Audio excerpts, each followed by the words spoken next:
22 au 23 février 2020, la CCE, la Convention de Congolais vivant à l'étranger, a organisé à Bruxelles un colloque. Quel a été le thème de ce colloque? Fin 2018, il y a eu des élections en République démocratique du Congo et désormais il y a eu alternance à la tête du pays. Cela va-t-il affecter les relations entre la CCE et le nouveau pouvoir? Eh bien, suivez cela dans ce reportage réalisé pour vous depuis Bruxelles par Euro-Africa TV. Chers compatriotes, le monde dans lequel nous vivons, nous évoluons, ne fait pas de cadeaux aux faibles ni aux distraits.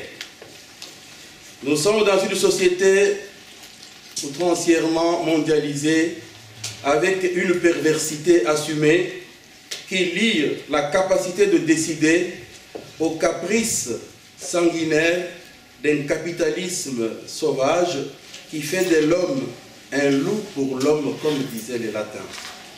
Dans un tel monde, seules les sociétés averties s'en sortiront.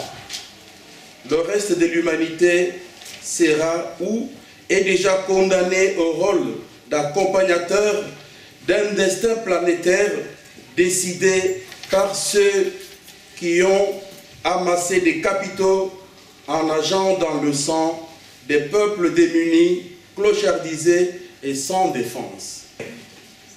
Pareil contexte exige des stratégies de survie face aux puissances cupides et endurcies.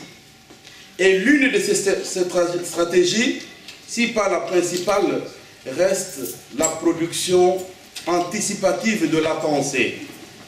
Car un peuple qui ne pense pas par lui-même se condamne à l'ignoble rôle de consommateur avili. Il est donc temps que le Congolais renoue avec ces penseurs d'autrefois qui ont fait la fierté du Congo, de l'Afrique et du monde. Des hommes de bon sens et de paix. Certes, les peuples ont des dirigeants qu'ils méritent. Mais une fois que nous avons mérité nos dirigeants, avons-nous le temps de leur dire ce que nous pensons? L'intellectuel congolais a-t-il le temps de parler à ses compatriotes et à ses dirigeants? Et s'il lui arrive de parler, est-il écouté ou entendu? Autant de questions qui révèlent l'importance de ce colloque. Au cours de cette journée, nous allons entendre des juristes, des économistes, des philosophes, des sociologues et même des libres penseurs. Car s'il est admis qu'un voyage de 1000 km commence par un pas, pour un peuple en quête de la maîtrise de son destin collectif, ce premier pas commence par la production de la pensée. Une pensée à la fois projetante, déconcertante et même secouante.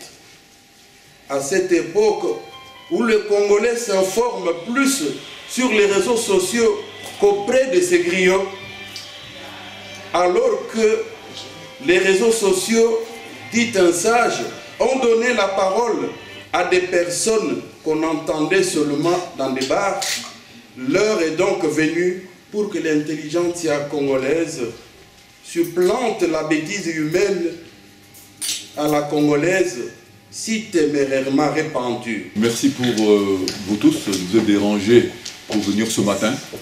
Nous allons essayer d'être un laboratoire de propositions pour notre pays.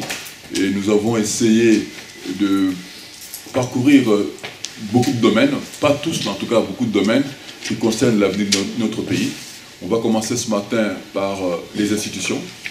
L'après-midi, on parlera des problèmes de développement et de l'apport de la diaspora.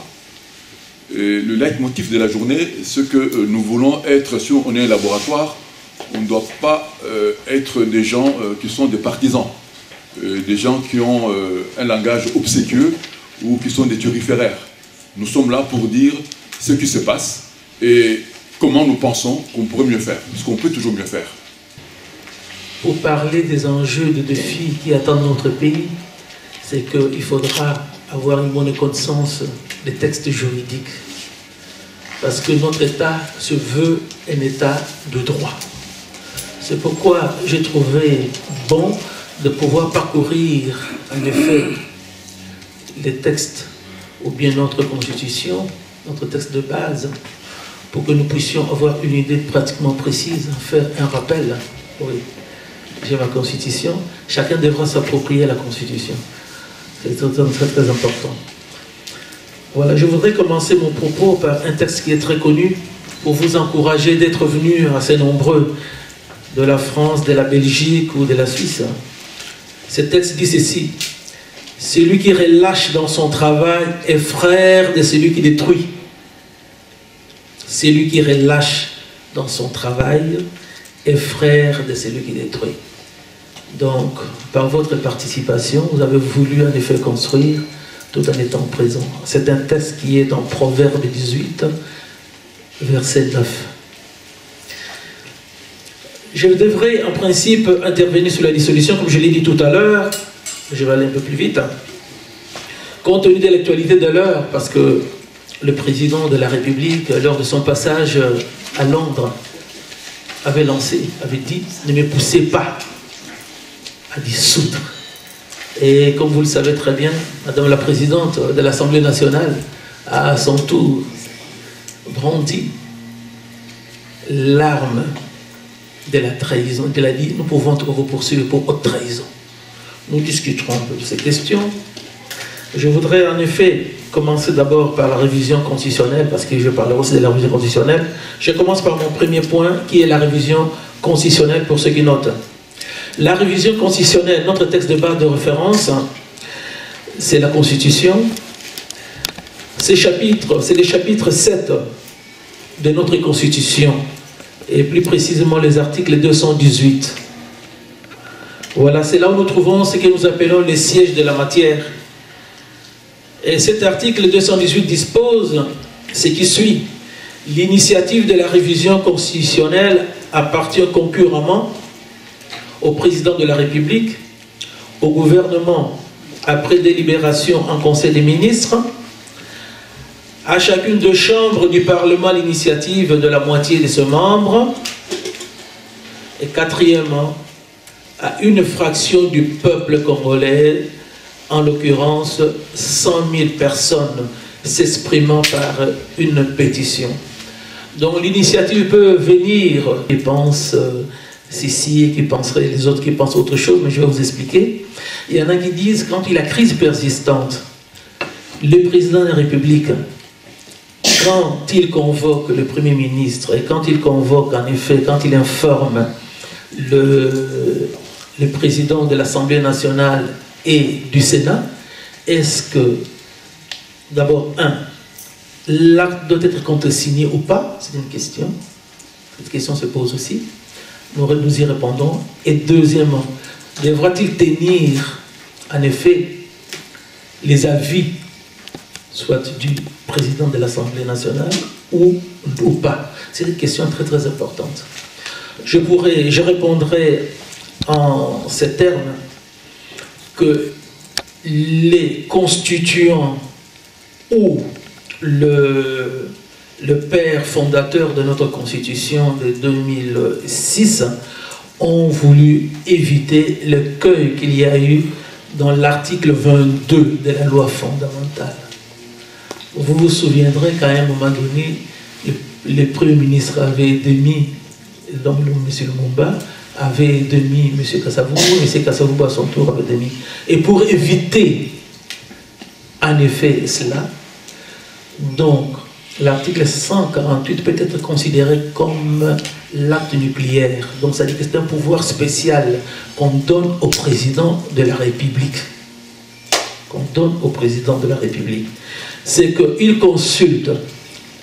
Il consulte. Ce sont les avis consultatifs, mais pas des avis conformes. Parce que nous distinguons en droit les avis conformes et les avis tout simplement consultatifs. C'est une simple formalité, c'est ce que j'entends. Il les consulte. Alors maintenant, est-ce que l'acte de dissolution, donc l'ordonnance de dissolution, doit être contresigné par le Premier ministre. J'ai entendu à un moment donné le professeur Néhémie dire non, il faudra à un moment donné. Non. L'opinion majoritaire dit ceci, que cet acte ne doit pas être contresigné. Mais bien sûr, mais l'opinion minoritaire, c'est qu'il y a aussi d'autres personnes qui disent non, que cet article 148 doit être étudié ou regardé à l'égard aussi de l'article 79, parce que ce sont des actes à contreseing. Mais l'argument de juristes majoritaires, ou bien l'opinion majoritaire, ils disent que même si notre constitution avait été élaborée par des politologues, vous vous souviendrez que c'était ici à Liège, je crois que ce soit, ce n'était pas des juristes qui l'avaient fait, mais c'est une constitution qui est vraiment très bien, mais qui s'est inspirée en effet de la constitution française de 58. En France, quand il y a des dissolution, et nous en avons vécu les cas, de la France, l'acte de dissolution n'est pas accompagné par le contreseing du Premier ministre. Donc et puis de deux, ça c'est mon deuxième point, ou mon deuxième argument, le Premier ministre est nommé par ordonnance du président. C'est qu'à un moment donné, il peut le démettre, en respectant le principe de parallélisme de forme. Donc il ne peut pas. Donc dire que l'ordonnance de dissolution doit être contresignée, on dit non. Il ne peut pas. Et le président, dans le système semi-présidentiel, n'est pas responsable devant l'Assemblée nationale, ou bien devant les assemblées. Donc, il ne peut pas, parce qu'il a une très grande légitimité, il a été élu au suffrage universel. Voilà, direct. Donc, je voudrais... À l'esprit du fonctionnement institutionnel, l'article 148 ne peut pas être soumis au contreseing du Premier ministre. Pourquoi? Il faut se poser seulement la question, pourquoi le Premier ministre doit signer? La finalité d'une signature, c'est engager sa responsabilité. Donc le Premier ministre signe pour engager sa responsabilité devant le Parlement. Et donc, logiquement, on ne peut pas venir signer pour dissoudre le Parlement et répondre devant le même Parlement pour dire qu'il va vous interroger pourquoi vous voulez nous dissoudre. Ça n'est pas logique. En même temps, chronologiquement, à partir du moment que l'ordonnance est rendue de dissolution, ce Parlement est tombé. Donc, il n'y aura plus le moment où le Parlement va juger le Premier ministre pour avoir engagé sa responsabilité sur la signature.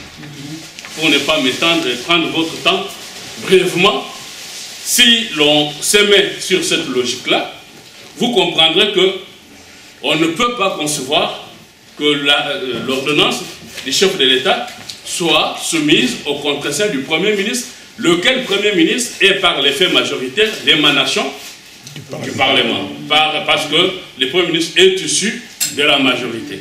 Logiquement, le Premier ministre partage la même politique que la majorité et logiquement, on ne peut pas considérer que le Premier ministre puisse contresigner. Et pour comprendre, et j'en ai refini par là, l'essence du pouvoir propre du chef de l'État en matière de dissolution, il faut se rapporter à l'article 69 qui dit quoi? Le président est le garant du bon fonctionnement des institutions, il est l'arbitre. Quand on est arbitre, on doit être en dehors du jeu pour arbitrer les conflits entre les deux parties qui entrent en conflit, en l'espèce le gouvernement et l'Assemblée. Maintenant, le président qui arbitre ces conflits le fait par voie de pouvoir de dissolution. Et donc cela permet qu'on réponde à la question, il y a crise ou pas? Non, la dissolution, même si la Constitution dit qu'en cas de crise persistante, mais il ne faut pas lire la Constitution de manière littérale. Le pouvoir de dissolution est donné au président de la République pour deux choses. Soit éviter la crise, en menaçant des dissolutions. C'est ce que le président de la République a fait. Il dit, si vous continuez à vous quereller, je vais vous dissoudre. Donc tout le monde va avoir peur des dissolutions. L'Assemblée va penser que si on nous dissout, il faut aller encore aux élections et nous risquons de les perdre. Et le gouvernement sait que si il y a dissolution, le gouvernement tombe. Comme tout le monde est attaché à son poste, ils sont obligés de se mettre en ordre. Et c'est pour cela le président qui est arbitre menace des dissolutions. Donc la dissolution peut être juste une menace pour stabiliser les institutions. Tout comme la dissolution peut entraîner réellement, peut être exécutée cette menace. Et le président peut exécuter cette menace, comme les confrères le disaient, c'est lui qui apprécie de la crise. Il y a crise à partir du moment qu'on ne respecte plus ma ligne politique. Et là, on a des ordonnances que le président signe et ne sont pas exécutées. Vous avez des ministres qui ne répondent pas aux ordres du président de la République et lui-même a dit qu'il va prendre les discours rouges. Et vous avez la présidente de l'Assemblée nationale qui dit, quand le président ouvre la bouche, il dit mais nous allons t'amener en justice pour trahison. Ça c'est notre débat, parce qu'il n'a peut-être pas compris elle-même. Donc, vous comprendrez qu'à partir de là, le président peut apprécier qu'avec cette assemblée-là, avec l'équipe gouvernementale que j'ai, je ne suis pas en mesure d'atteindre les objectifs pour lesquels j'ai été élu. En conséquence, j'ai dissous. Et donc, pour en faire... Le pouvoir du président, d'abord je vous remercie de la question. Et le pouvoir, le chef de l'État a effectivement le pouvoir de dissoudre l'Assemblée nationale. Par contre, l'avis que le président doit demander à l'Assemblée nationale et au Sénat, au président de l'Assemblée nationale, c'est un avis obligatoire et non conforme. C'est-à-dire, il les informe tout simplement, il n'est pas besoin de suivre ce qu'ils vont dire. Donc, qu'on soit clair là-dessus, le Premier ministre, il joue son jeu face à l'histoire de la nation. Tout le monde, il n'est pas donné à tout le monde d'être le Premier ministre. Et oui, on ne va pas vouloir qu'il va continuer à s'opposer au chef de l'État. Je voudrais ajouter une seconde chose. C'est que l'article 69 de la Constitution fait du président le garant. Et c'est lui qui assure la continuité des services publics de l'État. Il assure par son arbitrage le fonctionnement régulier des institutions. Et le président lui-même, c'est une institution. Imaginez que le président, qui est une institution, a des problèmes avec l'institution Sénat. Qui assure l'arbitrage? C'est toujours lui et lui seul. Et là, la Cour constitutionnelle va se trouver et devra interpréter la Constitution. Imaginez que le président de la République, qui est une institution, a des problèmes avec l'institution gouvernement. Qui va assurer l'arbitrage? C'est le président de la République. Donc le président de la République est, sous le régime constitutionnel actuel, il n'est pas là pour inaugurer les chrysanthèmes. Il a des pouvoirs réels, des pouvoirs propres qu'on ne saurait lui dénier. Donc je ne voudrais pas, à ce stade, vraiment, je ne voudrais pas aller dans tous les détails possibles parce que ce que j'ai dit est utilisé par ceux qui vont à la ferme chaque jour pour faire leur plan. Mais je dois me limiter à dire que le président Félix Tshisekedi a le pouvoir de dissoudre l'Assemblée nationale. Merci, prof, pour la question. L'avant-midi, on avait une autre question de notre compatriote Pat Patoma. Vous avez dit qu'il y a deux camps aujourd'hui. Celui de ceux qui œuvrent pour l'inanition de la nation et ceux qui doivent se battre pour sauver la nation. Mais lui, il trouve que c'est trop simpliste comme lecture parce que ceux qui se sont coalisés savaient très bien qu'ils allaient vouloir travailler avec les ennemis d'hier du peuple et demander aux gens de choisir entre ces deux camps. C'est peut-être une contradiction. Quelle est votre réponse, prof? Bon, je veux dire, Cheikh, vous étiez avec nous lorsque nous militions pour la transition sans Kabila. Exact. Je crois que j'ai donné aussi une interview à notre ami Patoma. Actuellement, il n'y a que deux camps. Il ne faut pas créer un troisième camp ne marche pas. N'existe même pas. Parce que vous étiez avec nous à Chantilly ou à Paris. Mais Martin Fayoulou, notre ami Marc, c'est notre ami, vous le savez très bien. Et lorsqu'avant même qu'on arrive à Genève, qui est cette histoire de Genève, moi, vous savez que c'est moi qui envoie des invitations pour la transition de la conférence de Chantilly. Nous étions avec l'Afrique du Sud. avant de partir de l'Afrique du Sud, tout le monde savait que celui qui pouvait représenter le mieux nos intérêts, c'était Félix Tshisekedi parce qu'il avait un grand parti. Ce qui est arrivé à Genève, c'était autre chose. Aujourd'hui, je voudrais répéter vraiment, je suis conscient de ce que j'ai dit, il n'y a que deux camps. Et le peuple, c'est le peuple avec la majorité parlementaire qui a forcé le président Félix Tshisekedi à entrer en coalition avec le FCC. Ce n'est pas par amour, c'est pas à cause des résultats qui sont arrivés. Aujourd'hui, où on est avec le Félix Tshisekedi, on le soutient, ou bien on soutient Kabila indirectement sans le savoir. C'est tout. La neutralité n'existe pas. Et c'est d'ailleurs Joseph Kizerbo qui le disait. Joseph Kizerbo, qui est le grand historien burkinabé aujourd'hui disparu. Il disait il n'y a pas de grammaire neutre. Si vous vous placez, vous dites je suis neutre, je suis indépendant, mais vous êtes dans l'erreur. Il n'y a que deux camps. Aujourd'hui, il faut renforcer le président Félix Tshisekedi. On ne renforce pas le président Félix Tshisekedi parce que c'est Félix Tshisekedi. Mais pour vous et moi qui avons été dans la transition sans Kabila, mais parce que Félix Tshisekedi s'inscrit dans la liste que nous avions tracée à partir de Chantilly. Donc il n'y a pas, ce serait vraiment de l'hypocrisie de dire être neutre, non. Qu'est-ce qui est navrant ici au Congo? Je sais à Kinshasa d'où je vous parle. On remarque que les amis d'hier, au lieu de soutenir le président Félix Tshisekedi, parce que vous savez, même si nous avons gagné une bataille, la victoire à cause de cette majorité qui est encore là, notre victoire n'est pas encore totale, c'est pourquoi nous devons continuer à nous battre.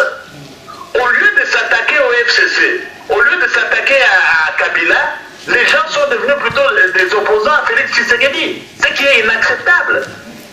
Il n'y a pas de purgatoire ici.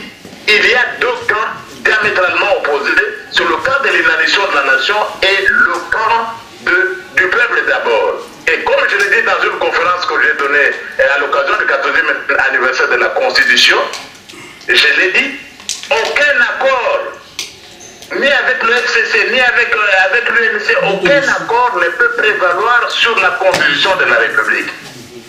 Et s'il y a une opposition entre les intérêts d'un accord et du peuple d'abord, Félix Tshisekedi, du moins, on doit insister, soutenir le président de la République pour qu'il aide dans le camp du peuple. Donc il n'y a pas une troisième voie comme du temps de Kegouadondo. Si vous êtes ceux qui peuvent se dire aujourd'hui du troisième camp, de la troisième voie, c'est qu'ils servent indirectement les intérêts de l'ancien pouvoir ou des anciens dirigeants.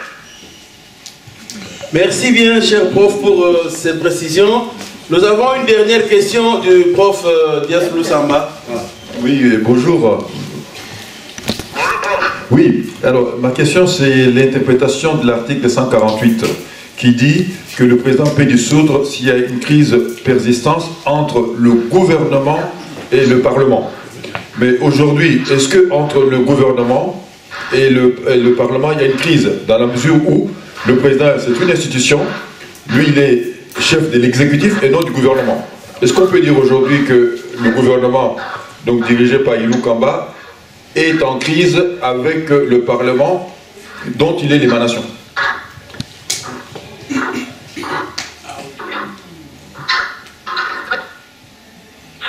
Allô, tu le relances? Oui, est-ce que vous avez suivi la question, prof? Allô?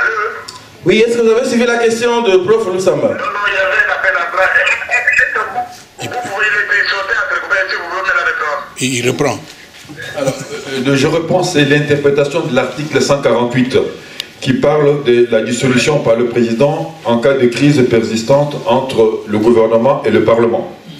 Or, le président, il est chef de l'exécutif et non du gouvernement. Donc, il y a une subtilité juridique là. Est-ce que le président aujourd'hui, Tshisekedi, peut dissoudre en disant qu'il y a une crise entre le gouvernement, donc Ilou Kamba et son équipe, et le Parlement, dans la mesure où les deux sont, enfin, le gouvernement est l'émanation du Parlement. Il n'y a pas de crise entre le gouvernement et le président, et le Parlement. On sait qu'il y a des ministres qui n'obéissent pas au président, mais ce n'est pas le gouvernement. Merci beaucoup pour la question. La subtilité de notre constitution, c'est que c'est l'article 69.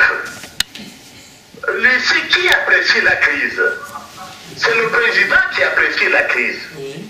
Et si vous voulez contester qui a mal apprécié, c'est la Cour constitutionnelle. Donc le président, c'est lui qui assure la continuité de l'État.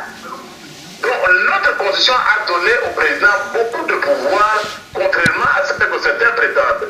Parce que c'est lui seul qui assure la continuité de l'État. Supposons qu'il dise aujourd'hui qu'il y a une crise. Qui est en mesure de le contester? C'est seulement la Cour constitutionnelle. Donc, c'est pourquoi nous disons aux amis qui ne jouent pas sur cette corde-là, et prof, vous allez m'excuser, parce que mes arguments sont utilisés par le camp de l'inaddition de la nation. Je ne suis pas devant un auditoire. Il y a aussi des questions de stratégie et tout ça. Donc, je voudrais me limiter à dire que le président a de réels pouvoirs. C'est lui et lui seul qui assure la continuité de l'État. Il n'y a pas d'autre institution qui assure la continuité de l'État dans la République démocratique du Congo. L'article 69, c'est le président de la République. Et qui assure l'arbitrage? C'est celui qui assure l'arbitrage qui peut vous dire qu'il y a crise. Et s'il l'a fait, l'autre pendant sera la Cour constitutionnelle. Et je voudrais dire ici ce que je n'ai jamais dit avant. Vous savez, quand on dissout l'Assemblée nationale, les élections doivent être organisées dans 2 mois. Non, dans 2 mois au maximum. Et vous restez, donc le FCC a tout intérêt à ne pas pousser le président Félix Tshisekedi sur cette voie-là. C'est une voie très dangereuse. Parce que dans le passé, vous savez qu'Atabo avait congédié le Parlement en 1963. Les parlementaires sont partis en vacances. Et on leur a dit qu'ils n'avaient plus d'argent pour en faire pour la session, ils sont restés pendant 2 ans. Nous n'allons pas pousser, après nous être battus pour l'état des droits, et Félix Tshisekedi l'a dit, nous n'allons pas faire de Félix Tshisekedi un nouveau dictateur. Il doit respecter la Constitution. Et on est dans cette voie-là. Et vous aurez remarqué même que vous avez suivi à distance. Il y avait eu le grand meeting de l'UDPS le samedi dernier, le 38e anniversaire. Les militants de l'UDPS ont même pleuré pour ne pas voir le président. Le stade était à comble. Le président n'est pas allé parce que la Constitution lui interdit désormais. Il n'a plus de responsabilité politique au niveau d'un parti politique. Mais il n'est pas parti au stade qui était à comble. Mais vous avez vu de l'autre côté, il y avait eu un petit colloque à Mbazango, ou je ne sais pas où, ou à Boula-Loge. L'ancien président qui s'est fait passer pour l'autorité morale, il s'est même déplacé. Mais pourquoi est-ce qu'il fait cela? Parce que Félix Tshisekedi veut être respectueux de la Constitution, et je l'ai dit à plusieurs reprises, il n'y aura pas, il va assurer son 2e mandat, ça je l'ai également dit. Aucun accord n'interdit à Félix Tshisekedi de se représenter en 2023. Et aucun accord, ni avec le FCC, ni au sein du CAC, ne peut empêcher Félix Tshisekedi d'être candidat pour un 2e mandat. Et lorsqu'il aura fait son 2e mandat, vous n'aurez pas au niveau de l'UDPS ou au niveau du fonds de changement, quelqu'un vous parler de Tshisekedi désir pour chercher un 3e mandat. Ça n'aura pas lieu. Parce que pour la première fois, nous avons un président respectueux de la Constitution. On voudrait l'amener sur cette voie-là. Et pour nos amis du FCC, ils ont tout intérêt à ne pas provoquer le président de la République parce qu'il a des réels pouvoirs. Et tout ce débat sera résolu au niveau de la Cour constitutionnelle. C'est lui qui assure la continuité de l'État. Donc nous ne voulons pas arriver là. Et le président de la Cour même en parlant à Londres à nos compatriotes de la diaspora, il avait dit qu'on ne le pousse pas. Il n'a pas intérêt à le faire. Ce n'est pas dans l'intérêt du FCC, parce que si on va aux élections aujourd'hui, qui va ramener au Parlement une centaine de députés du FCC? C'est impossible. Le PPD ne peut pas ramener une cinquantaine de députés. Ce n'est pas possible. Donc on ne pousse pas le président sur cette voie-là de la dissolution et tout ça. Alors au lieu de créer des obstacles, on permet au président d'assurer son programme, c'est-à-dire servir le peuple et le peuple d'abord, et tous. Et vous qui êtes dans la diaspora, nous ne devenons pas des défenseurs aveugles de Félix Tshisekedi comme président de la République, parce que nous nous sommes battus dans la diaspora pour ce changement, cette alternance démocratique. Nous ne deviendrons pas demain des tambourineurs du président Félix Tshisekedi. Mais nous, tant que le président Félix Tshisekedi est venu nous rejoindre, nous devons le soutenir. Nous devons le soutenir pour réaliser le changement. Parce que si on ne soutient pas aujourd'hui Félix Tshisekedi, comme président de la République, si on ne soutient pas objectivement, pas des flatteurs précis. L'UDPS ou Félix Tshisekedi n'a pas besoin de tambourinaires, des gens qui le flattent, Toto, on a noté, ça n'aura pas lieu sous Félix Tshisekedi. Non. Mais nous devons le soutenir, et si notre victoire doit être totale, arriver à la majorité parlementaire, c'est ça ce que nous attendons la prochaine fois. Merci beaucoup, prof. J'espère qu'il y aura, comme nous envisageons de publier les actes de ce colloque, On espère que nous aurons la joie de recevoir votre texte d'ici là. Mais il y a Maître Oscar qui brûle d'envie de prendre pour la dernière fois une demi-minute pour juste préciser quelque chose. Je vous le passe. Oui, prof, je suis d'accord avec votre analyse, sauf juste une observation. Les ordonnances prises par les chefs de l'État dans le pouvoir de 148 ne sont pas susceptibles d'un contrôle au niveau de la Cour constitutionnelle, c'est insusceptible du contrôle. Donc je voulais apporter cette observation. Et deuxième chose, je ne partage pas l'avis que l'ordonnance de 148 soit soumise au contre-seing du Premier ministre. Sur l'argument tiré des textes, oui, mais sur l'esprit institutionnel, non. En se fondant réellement sur l'article 69 que vous évoquiez tout à l'heure, c'est comme ici en France, l'ordonnance du chef de l'État de dissolution n'est pas soumise au contre-seing. Mais la rédaction malheureuse de nos textes constitutionnels peut laisser comprendre que c'est un pouvoir soumis au contre-seing si on fait une lecture littérale des textes. Mais dans l'esprit du fonctionnement institutionnel, c'est pouvoir... Il y a l'honorable Bahati Lukwebo qui nous fait l'honneur d'être avec nous dans cette salle. Et lui aussi, il voudrait vous dire juste un petit mot. Alors, je lui passe la parole. Allez-y. Bonjour, chers collègues. Comment allez-vous? Je vais bien, honorable. Ah, c'est un plaisir que de vous entendre. J'avais juste une observation. Je me suis dit qu'on s'est arrêté à mi-chemin. C'est-à-dire que pour moi, la crise, elle est là. Elle est là, mais il fallait aller loin en demandant à la présidente de l'Assemblée nationale de démissionner. Bon, voilà, je dois d'abord dire que j'ai beaucoup d'appréciation pour l'honorable Bahati Lukwebo. C'est un collègue professeur et député. Et il peut vous le dire. J'ai même soutenu la candidature de l'honorable Bahati comme président du Sénat. Il peut vous le dire. Donc j'ai beaucoup d'estime pour lui et j'apprécie beaucoup qu'il soit parmi vous. Merci. Nous aussi.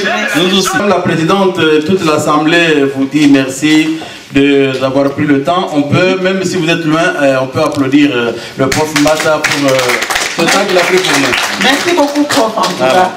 On reste en contact. Bonjour chez nous. Merci. Ok, au revoir. La question des conditions de possibilité d'une réappropriation du destin national.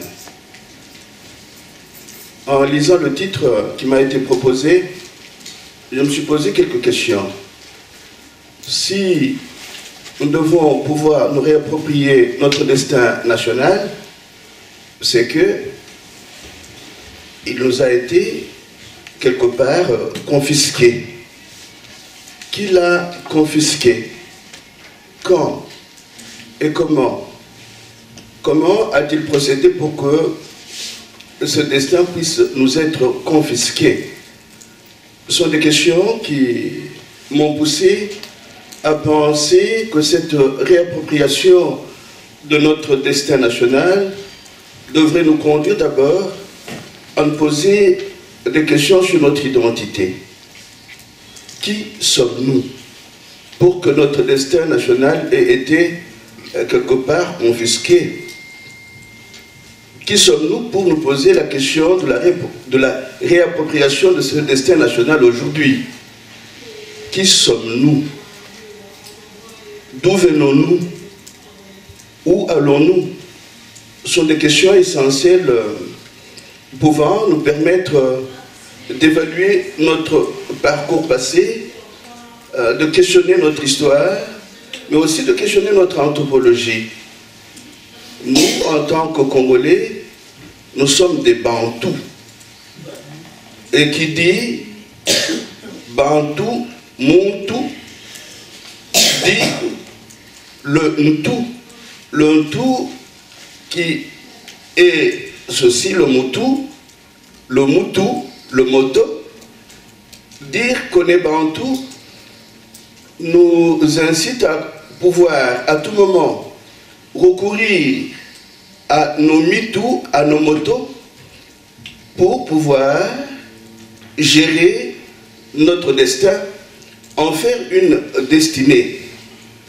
Et qui dit Muntu dit un être humain qui se reçoit des autres et de l'autre, l'autre qu'on peut nommer comme on veut, on peut le nommer Maoeja, on peut le nommer Kafukela, on peut le nommer Vidi Mukulu, on peut le nommer Dieu.